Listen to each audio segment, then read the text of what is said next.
ബംഗ്ലാദേശിൽ തെരഞ്ഞെടുപ്പ് നടന്നു. ബംഗ്ലാദേശ് നാഷണൽ പാർട്ടി നേതാവ് ബീഗം ഖലീദ സിയയുടെ മകൻ താരിഖുർ റഹ്മാൻ പ്രധാനമന്ത്രിയാവും എന്നാണ് ഇപ്പോൾ ലഭിക്കുന്ന സൂചനകൾ. BNPക്കാണ് ഭൂരിപക്ഷം കിട്ടിയിരിക്കുന്നത്. നല്ല ഭൂരിപക്ഷമുണ്ട്. 300-ൽ ഏതാണ്ട് 219 സീറ്റ് അവർക്ക് കിട്ടിയിരിക്കുന്നു. ഇന്ത്യയെ സംബന്ധിച്ചിടത്തോളം അല്പം ആശ്വാസജനകമായ വാർത്ത, നമ്മളെല്ലാവരെയും സംബന്ധിച്ചിടത്തോളം വളരെ ആശ്വാസജനകമായ വാർത്തയാണ്. ജമാഅത്തെ ഇസ്ലാമിക്ക്, അങ്ങേയറ്റം പിന്തിരിപ്പൻ കക്ഷിയായ മതവർഗീയ കക്ഷിയായ ജമാഅത്തെ ഇസ്ലാമിക്ക് ഭൂരിപക്ഷം കിട്ടിയില്ല എന്നുള്ളത്. പക്ഷെ അവർക്ക് ഇതുവരെ 18 സീറ്റ് മുമ്പൊക്കെ പാർലമെന്റിൽ ഏറ്റവും അധികം ഉണ്ടായിരുന്നുള്ളൂ. ഇത്തവണ അവർക്ക് അത് 69 സീറ്റിലേക്ക് എത്തിക്കാൻ കഴിഞ്ഞു. അവരുടെ സഖ്യത്തിന് ഏതാണ്ട് 71 സീറ്റ് മാത്രമാണുള്ളത്. പക്ഷെ അവർക്ക് ഒരിക്കലും ഭരിക്കാൻ കഴിയില്ല എന്നുള്ളത് ഇപ്പോഴത്തെ കണക്കുകളിൽ നിന്ന് വളരെ വ്യക്തമാണ്. അതുകൊണ്ട് തന്നെ നമുക്ക് വേണമെങ്കിൽ അതിനെ ആശ്വാസജനകം എന്ന് പറയാൻ പറ്റും.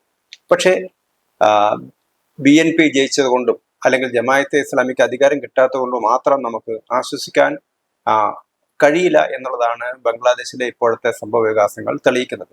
നമുക്കറിയാം, ഒരു വർഷം മുമ്പാണ് ജൻസി കലാപം എന്നൊക്കെ പല ഓമന പേരിട്ടുകൊണ്ട്, അല്ലെങ്കിൽ വിദ്യാർത്ഥി പ്രക്ഷോഭം എന്ന ഓമന പേരിട്ടുകൊണ്ട് വലിയൊരു കലാപം ഇസ്ലാമിക വർഗീയവാദികൾ നടത്തിയത്. അവർ ഷെയ്ഖ് ഹസീനയെ അധികാരത്തിൽ നിന്ന് പുറത്താക്കുകയും ചെയ്തു. അപ്പൊ അവരെ അവസാനം ഇന്ത്യയിൽ അഭയം പ്രാപിക്കുകയാണ് ചെയ്തത്. ഇവിടെ പൂർണ്ണമായിട്ടും പാകിസ്ഥാന്റെയും അതുപോലെ തന്നെ ഒരു പരിധിവരെ അമേരിക്കയുടെ ഒക്കെ പിന്തുണയോടുകൂടിയാണ് ഇവിടെ ഒരു കലാപം നടന്നത്. ആ കലാപം നടത്തിയ ആളുകൾക്ക് പിന്നീട് വന്ന ഗവൺമെന്റിൽ അവർക്ക് പങ്കാളിത്തം ലഭിച്ചു. അവരാകെ 30 സീറ്റിലെ അവരൊരു പാർട്ടി ഉണ്ടാക്കി.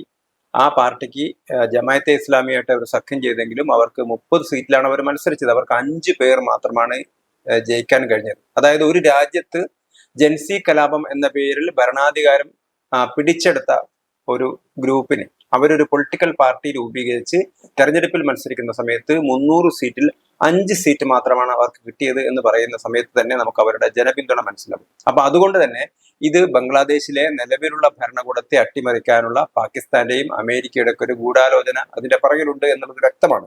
അത്ര വലിയ ജനപിന്തുണ അവർക്കില്ല എന്നുള്ളത് നമുക്ക് വ്യക്തമാണ്. പക്ഷെ എന്താണ് നടന്നത്? അങ്ങേയറ്റത്തെ നരമേധമാണ് നടന്നത്. പ്രത്യേകിച്ച് ഹിന്ദുക്കളെ, ന്യൂനപക്ഷ വിഭാഗങ്ങൾക്ക് നേരെ വലിയ ആക്രമണമാണ് ബംഗ്ലാദേശിൽ നടന്നത്. നിരവധി പേരെ, അവര് വ്യാപാരികളുണ്ട്, ചെറുപ്പക്കാരുണ്ട്, അതുപോലെ തന്നെ മുതിർന്ന ആളുകളുണ്ട്, അങ്ങനെ തൊഴിലാളികളുണ്ട്, നിരവധി പേരെ ഓരോന്നായി കൊല്ലുകയാണ് ചെയ്തത്. അതുപോലെ ജയിലിൽ വെച്ച് തന്നെ പ്രതിപക്ഷ പാർട്ടിയുടെ നേതാക്കളായിട്ടുള്ള ഹിന്ദുക്കളായിട്ടുള്ള ആളുകളൊക്കെ തന്നെ ജയിലിൽ വെച്ച് കൊല്ലപ്പെടുന്നു. മന്ത്രിമാരായിട്ടുള്ള ആളുകൾ കൊല്ലപ്പെടുന്നു. അപ്പൊ അങ്ങനെയുള്ളൊരു ഭീകരമായ അവസ്ഥയാണ് ബംഗ്ലാദേശിൽ അധികാരം നിയന്ത്രിച്ചിരുന്നത്, ഉപദേശകൻ എന്ന റോളിൽ നിയന്ത്രിച്ചിരുന്നത് നൊബേൽ സമ്മാന ജേതാവായ മുഹമ്മദ് യൂനിസ് ആയിരുന്നു. ആ മുഹമ്മദ് യൂനിസ് പുറത്ത് നമ്മുടെ മുമ്പിലൊക്കെ മതേതരവാദിയായിട്ട് അറിയപ്പെടുകയും അല്ലെങ്കിൽ നൊബേൽ സമ്മാന ജേതാവായിട്ട് അറിയപ്പെടുകയും സാമ്പത്തിക ശാസ്ത്രജ്ഞനായിട്ട് അറിയപ്പെടുകയും ഒക്കെ ചെയ്യുന്നുണ്ടെങ്കിലും അദ്ദേഹം ഇത്തരത്തിലുള്ള എല്ലാ വിധ്വംസ ശക്തികൾക്കും കൂട്ടുപിടിക്കുകയായിരുന്നു ചെയ്തത് എന്ന് നമുക്ക് പറയേണ്ടി വരും. കാരണം എല്ലാ പ്രവർത്തനങ്ങളും ഭരണകൂടത്തിന്റെ പിന്തുണയോടുകൂടിയാണ് നടന്നത്. അവിടെ ഹിന്ദുക്കൾക്ക് നേരെയുള്ള കലാപത്തെ, ഹിന്ദുക്കളുടെ വീടുകൾ കത്തിക്കുന്നു, ഹിന്ദുക്കളായിട്ടുള്ള ആളുകളെ ക്ഷേത്രങ്ങൾ ആക്രമിക്കുന്നു, ഹിന്ദു നേതാക്കളെ അറസ്റ്റ് ചെയ്യുന്നു, കള്ളക്കേസിൽ പെടുത്തുന്നു. ഈ സമയത്തൊക്കെ ഇതിനൊക്കെ കൂട്ടുനിൽക്കുകയാണ് അവിടുത്തെ ഭരണകൂടവും ഉപദേശിയും മുഹമ്മദ് യൂനിസ് ഒക്കെ ചെയ്തത്. എന്നിട്ട് ലോക രാഷ്ട്രങ്ങളോട് അദ്ദേഹം അതൊക്കെ ഒരു ചെറിയ സംഭവമാണ്, അങ്ങനെയൊന്നും വിഷയങ്ങൾ നടന്നിട്ടില്ല, എക്സാജറേറ്റ് ചെയ്യുകയാണ്, അതിനെ പർവ്വതീകരിക്കുകയാണ് എന്നൊക്കെയാണ് അദ്ദേഹം പറഞ്ഞത്. അപ്പം ഇതിനൊരു മതപരമായ പശ്ചാത്തലമില്ല എന്നൊക്കെയാണ് അദ്ദേഹം പറഞ്ഞത്. പക്ഷെ തികച്ചും ലോകത്തിലെ തന്നെ ഏറ്റവും വലിയ വർഗീയ സംഘടനയാണ് ജമാഅത്തെ ഇസ്ലാമി. അത് വിവിധ രാജ്യങ്ങൾ അത് പ്രവർത്തിക്കുന്നുണ്ട്. അവരാണ് ഇതിന്റെ പുറകിലുള്ള എല്ലാ ശ്രമങ്ങളും നടത്തിയത്. ഒരുപക്ഷെ ജമാഅത്തെ ഇസ്ലാമിക്ക് ഭരണം കിട്ടിയില്ല എന്നുള്ളതുകൊണ്ട് മാത്രം ഇതില്ലാതാവുന്നില്ല. കാരണം ഇടക്കാലത്ത് അവർ 1084ഓളം ഭരണഘടന പുതിയ നിയമങ്ങൾ കൊണ്ടുവന്നു. അതിൽ പലതും ഭരണഘടനാ ഭേദഗതിയിലൂടെയാണ് അവർ മാറ്റിയത്. ഈ നിയമങ്ങൾ എന്തൊക്കെയാണ്? ഈ നിയമങ്ങൾ നാളെ ജമാഅത്തെ ഇസ്ലാമിക്ക് അധികാരം കിട്ടിയിട്ടില്ലെങ്കിൽ പോലും അവർക്ക് നിയന്ത്രിക്കാൻ പറ്റുന്ന രീതിയിലാണ് കാര്യങ്ങളൊക്കെ കൊണ്ടുവന്നിരിക്കുന്നത്. പ്രസിഡന്റിനാണ് കൂടുതൽ അധികാരം. പാർലമെന്ററി കമ്മിറ്റികളുടെ ഒക്കെ തലവനായിട്ട് പ്രതിപക്ഷ പാർട്ടികൾ എന്നുള്ള ആളെടുക്കണം എന്ന് വെച്ചിരിക്കുകയാണ്. അതേപോലെ തന്നെ ഇതുവരെ ബംഗ്ലാ ഭാഷയായിരുന്നു അവിടുത്തെ ഭാഷ.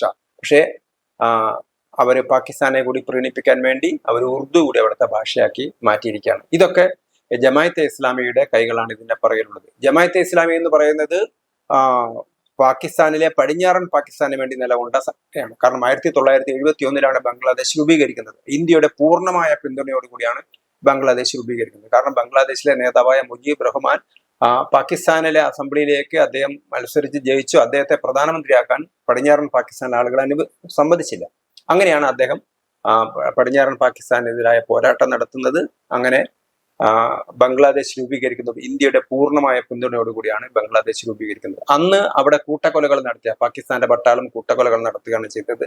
അതിന് കൂട്ടുനിന്ന സംഘടനയാണ് ജമാഅത്തെ ഇസ്ലാമി. അപ്പൊ ആരൊക്കെയാണോ ബംഗ്ലാദേശിന്റെ വിമോചന സമരത്തെ, സ്വാതന്ത്ര്യ സമരത്തെ എതിർത്തത്, അവരാണ് പിന്നീട് ഈ ജൻസി കലാപത്തിന് ശേഷം അധികാരത്തിന്റെ അകത്തളങ്ങളിലേക്ക് കടന്നു കയറിയത്. പൂർണ്ണമായിട്ട് ജമാഅത്തെ ഇസ്ലാമിയായിരുന്നു ഭരണത്തെ നിയന്ത്രിച്ചിരുന്നത് എന്ന് വേണമെങ്കിൽ പറയാം.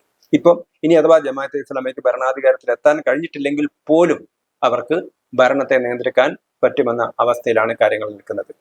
ഏറ്റവും പ്രകോപനപരമായി ഇന്ത്യ വിരുദ്ധ പ്രചരണമാണ് ജമാഅത്തെ ഇസ്ലാമി നടത്തിയത്. അപ്പൊ അവര് പേരിനൊരു ഹിന്ദു ആയ ഒരാളെ സ്ഥാനാർത്ഥിയാക്കി തങ്ങളൊരു മതേതരവാദികളാണെന്ന് ലോകത്തിന് മുമ്പിൽ കാണിക്കാനൊക്കെ ശ്രമിച്ചിരുന്നു എന്നുള്ളതാണ് ഒരു കാര്യം.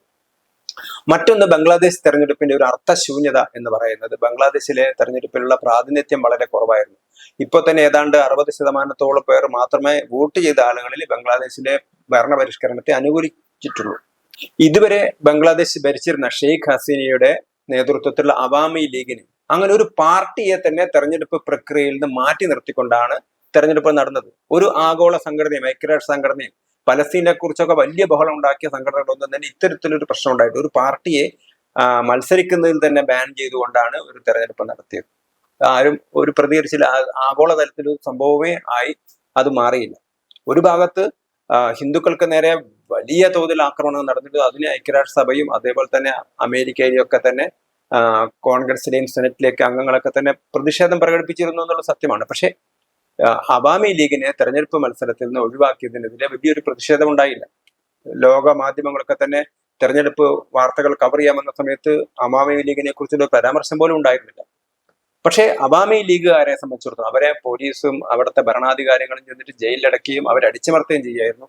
അവരെ സംബന്ധിച്ചിടത്തോളം അവരുടെ ബദ്ധശത്രുവായ BNPക്ക് വോട്ട് ചെയ്യേണ്ട ഗതികേടുണ്ടായി. കാരണം ജമാഅത്തെ ഇസ്ലാമി വരാതിരിക്കാൻ വേണ്ടി. കാരണം ഏറ്റവും പാകിസ്ഥാന് അനുകൂലമായി നിൽക്കുന്ന ജമാഅത്തെ ഇസ്ലാമി ബംഗ്ലാദേശിൽ വരാതിരിക്കാൻ വേണ്ടി അവർ എന്ത് ചെയ്തു? അവർ ചെയ്തത് പലരും അവര് BNP അനുകൂലിക്കേണ്ടി വന്നിട്ടുണ്ടാകും. കാരണം BNP പലപ്പോഴും മതമൗലികവാദികളായിട്ടൊക്കെ സന്ധി ചെയ്തിട്ടുള്ള സംഘടനയാണ്. പക്ഷെ പലപ്പോഴും ഷെയ്ഖ് ഹസീന അതിന് തയ്യാറായില്ല എന്നുള്ളതാണ് ഷെയ്ഖ് ഹസീനയ്ക്കെതിരെ കലാപം നടത്താൻ ഈ ജമാഅത്തെ ഇസ്ലാമിയെ പ്രേരിപ്പിച്ചത്. അപ്പൊ അതുകൊണ്ട് തന്നെ നമ്മുടെ നാടുമായിട്ട് എപ്പോഴും നമുക്ക് പ്രശ്നങ്ങൾ ഉണ്ടാവാനുള്ള സാധ്യത, ഇന്ത്യയുമായിട്ടുള്ള പ്രശ്നങ്ങൾ ഉണ്ടാവാനുള്ള സാധ്യത വളരെ വളരെ കൂടുതലാണ്. കാരണം മുഹമ്മദ് യൂനുസ് നമ്മൾ പറയുന്നത് പോലെ അപ്പോൾ നമ്മൾ നൊബേൽ സമ്മാന ജേതാവ് എന്ന രീതിയിലാണ് നമ്മൾ അദ്ദേഹത്തെ കൊണ്ടു നടക്കുന്നത്. ഇന്ത്യയിലും നൊബേൽ സമ്മാന ജേതാക്കളുണ്ട്, അമർത്യ സെന്നൊക്കെയുള്ള ആളുകളുണ്ട്. അവരും നാളെ എന്ത് സംഭവിക്കും നമുക്ക് പറയാൻ പറ്റില്ല. അവരും പലപ്പോഴും രാജ്യവിരുദ്ധമായ നിലപാടാണ് അവരും പലപ്പോഴും പല വിഷയങ്ങളിലൊക്കെ ഇവരൊക്കെ തന്നെ സ്വീകരിക്കുന്നത്. മുഹമ്മദ് യൂനുസ് ആണെങ്കിൽ തന്റെ രാജ്യത്തോട് മാത്രമല്ല അവിടുത്തെ ജനങ്ങളോടും തന്നെ വെല്ലുവിളി നടത്തിക്കൊണ്ടാണ് അദ്ദേഹം ഭരണം നടത്തിയത്. ഇപ്പൊ അദ്ദേഹം അവാമി പാർട്ടിയെ തന്നെ ഒഴിവാക്കിക്കൊണ്ട് ഒരു ഇലക്ഷൻ നടത്തുന്നു. അതേപോലെ തന്നെ ഇസ്ലാമിസ്റ്റുകൾക്ക് അനുകൂലമായ രീതിയിലുള്ള ഭരണഘടനാപരമായ മാറ്റങ്ങൾ വരുത്തുന്നു. വീണ്ടും അമേരിക്കയായിട്ട് അവർ സഖ്യം ചെയ്തുകൊണ്ട് അപ്പൊ ഇന്ത്യയിൽ നിന്നാണ് അവർ പരുത്തി കുരുവൊക്കെ വാങ്ങിയിരുന്നത്. ഇപ്പൊ അമേരിക്കയിൽ നേരിട്ട് വാങ്ങണം. പക്ഷെ അമേരിക്കയിൽ നിന്ന് പരുത്തി കുരു വാങ്ങുന്ന സമയത്ത് ഇന്ത്യക്കാൾ 30% വില അവർക്ക് അധികം കൊടുക്കേണ്ടി വരും. അപ്പം ഇന്ത്യയെ സംബന്ധിച്ചിടത്തോളം വ്യാപാരത്തിലും നമുക്ക് യാതൊരു പ്രശ്നവും നേരിടാൻ പോകുന്നില്ല. പക്ഷെ എപ്പോഴും അവർ പ്രശ്നങ്ങൾ ഉണ്ടാക്കിക്കൊണ്ടേയിരിക്കും. കാരണം ഇന്ത്യയുടെ അതിർത്തി സംസ്ഥാനങ്ങളിലൊക്കെ തന്നെ അതിർത്തി പ്രദേശങ്ങൾ ബംഗ്ലാദേശുമായിട്ടുള്ള ഇന്ത്യയുമായി അതിർത്തി ഉള്ള ബംഗ്ലാദേശിലെ സ്ഥലങ്ങളിലൊക്കെ തന്നെ ഇലക്ഷനിൽ ജമാഅത്തെ ഇസ്ലാമിയാണ് ജയിച്ചത്. അല്ലെങ്കിൽ BNPക്ക് തൊട്ടുപുറകെ ജമാഅത്തെ ഇസ്ലാമി ഉണ്ടായിരുന്നു. പക്ഷെ പൊതുവെ ജമാഅത്തെ ഇസ്ലാമിക്ക് വലിയ തിരിച്ചടിയാണ്. അവരുടെ താരിഖ് റഹ്മാൻ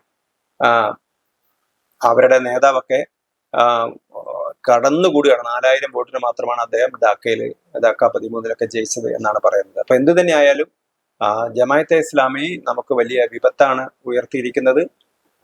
അതിന്റെ ഒരു പ്രത്യാഘാതം നമ്മൾ കാണേണ്ടിയിരിക്കുന്നു.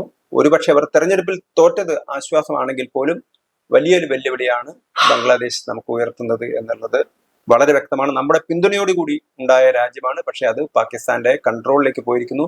അങ്ങനെ പോവാതിരിക്കാൻ BNPക്ക് കഴിയുമോ എന്നുള്ളതാണ് നമ്മൾ പ്രതീക്ഷയോടെ ഉറ്റുനോക്കുന്നത്.